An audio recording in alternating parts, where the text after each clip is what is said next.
দর্শক, এই মুহূর্তে রাজধানীর ধূপখোলা মাঠে জামায়াতে ইসলামের জনসভায় বক্তব্য রাখছেন জামায়াতের আমির। আমরা সরাসরি চলে যাচ্ছি সেখানে।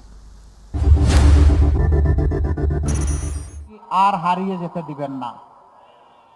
আগামী 12 তারিখ প্রথম ভোটটি হবে ইনশাআল্লাহ আজাদির পক্ষে।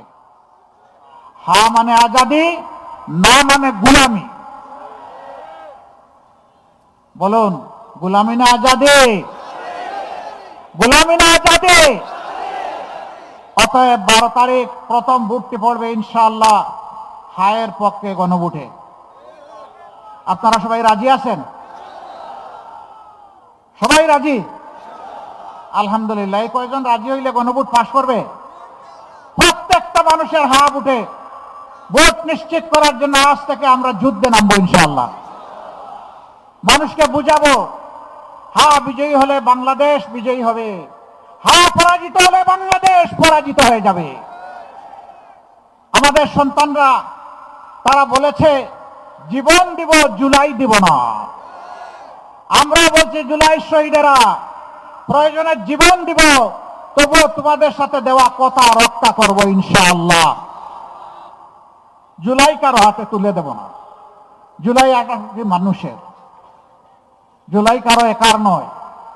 আমাকে মাফ করবেন, আমাদের রাষ্ট্রের বর্তমান দায়িত্বশীল দেশের বাইরে একটা গুরুত্বপূর্ণ দেশে গিয়ে একজনকে বলেছিলেন তিনি মাস্টার মাইন্ড। সর্বপ্রথম আমি মুখ খুলেছিলাম যে আমি এটা মানি না। একজনকে যদি মাস্টার মাইন্ড বলা হয়, বাকি সমস্ত শহীদদেরকে আন্ডার মাইন্ড করা হয়। অতএব একক কোনো মাস্টার মাইন্ড এই যুদ্ধের ছিলেন না, 18 কোটি মানুষই মাস্টার মাইন্ড ছিলেন। আমরা আপনাদের কাছে ওয়াদাবদ্ধ, আর জুলুমের শাসন ফিরে আসুক আমরা তা চাই না। জুলুমের বিরুদ্ধে আমাদের লড়াই শুরু হয়েছে, শেষ হয়নি। এই জন্য এখনো যুবকদের স্লোগান আবু সাইদ মুগ্ধ, শেষ হয়নি যুদ্ধ। এই যুদ্ধ চলবে ইনশাআল্লাহ। বাংলাদেশের মানুষকে মুক্তির মঞ্জিলে না পৌঁছাতে পর্যন্ত আমাদের যুদ্ধ, আমাদের লড়াই থামবে না। সকল সভ্য দেশের সাথে আমাদের বন্ধুত্বপূর্ণ সম্পর্ক থাকবে, কিন্তু কারো চোখ রাঙ্গানি আমরা মেনে নেব না, কাউকে প্রভু মানব না। সবাইকে বন্ধু মানতে রাজি আছি, বুকে জড়িয়ে আলিঙ্গন করতে রাজি আছি। শর্ত একটা, এখানে অবশ্যই পারস্পরিক শ্রদ্ধাবোধ এবং সাম্য থাকতে হবে। আর এই জাতি কারো কাছে মাথা নত করবে না। আমরা সম্প্রতি কিছু উৎপাত দেখতে পাচ্ছি এখান থেকে ওখান থেকে। বাংলাদেশের মানুষ যখন মুক্তির সন্ধানে তাদের সিদ্ধান্ত নিতে যাচ্ছে, তখন আমাদের আভ্যন্তরীণ ব্যাপারে অনেকে প্রকাশ্যে হস্তক্ষেপ করছেন। আমরা তাদের প্রতি বিনয়ের সাথে শক্ত কণ্ঠে অনুরোধ জানাবো, মেহেরবানি করে আমাদের আভ্যন্তরীণ বিষয়ে আর নাক গলাতে আসবেন না। এতদিন নাক গলে যে তরল পদার্থ বের হয়েছে, মেহেরবানি করে টিস্যু দিয়ে এখন এটা সামলে নেন। আর নাক গলানো আমরা দেখতে চাই না। বাংলাদেশ মাথা উঁচু করে বিশ্বের দরবারে দাঁড়াবে ইনশাআল্লাহ। যুবক যুবতী, তরুণ তরুণী, আমরা তোমাদেরকে বেকার ভাতা দিব না, রাষ্ট্রের সম্পদ থাকলেও দিব না। কেন দিব না জানো? বেকার ভাতা এখানে বেকারের মহাসাগর তৈরি করবে। আমরা তোমাদেরকে অপমানিত করতে চাই না, আমরা তোমাদেরকে সম্মানিত করতে চাই।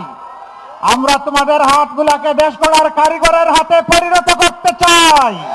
প্রত্যেকটি হাতে আমরা কাজ তুলে দিতে চাই। আমাদের তরুণ তরুণী, যুবক যুবতীরা কারো কাছে দয়ার বেকার ভাতা চায় না।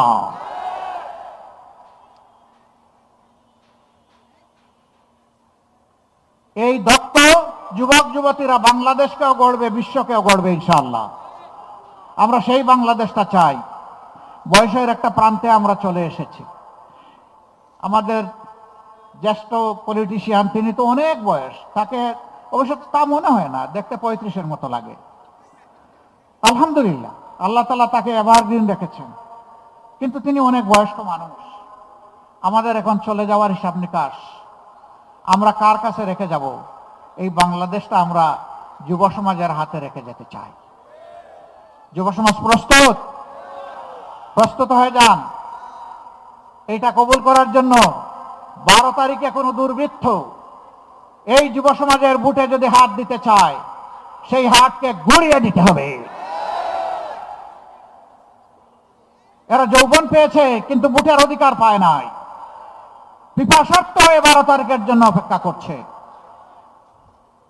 কেউ যেন দুর্বৃত্ত না করতে পারে।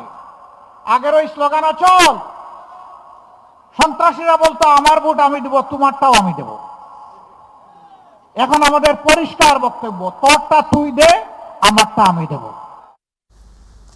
দর্শক, রাজধানীর ধূপখোলা মাঠে জামায়াতে ইসলামের জনসমাবেশে বক্তব্য রাখছিলেন জামায়াত আমির।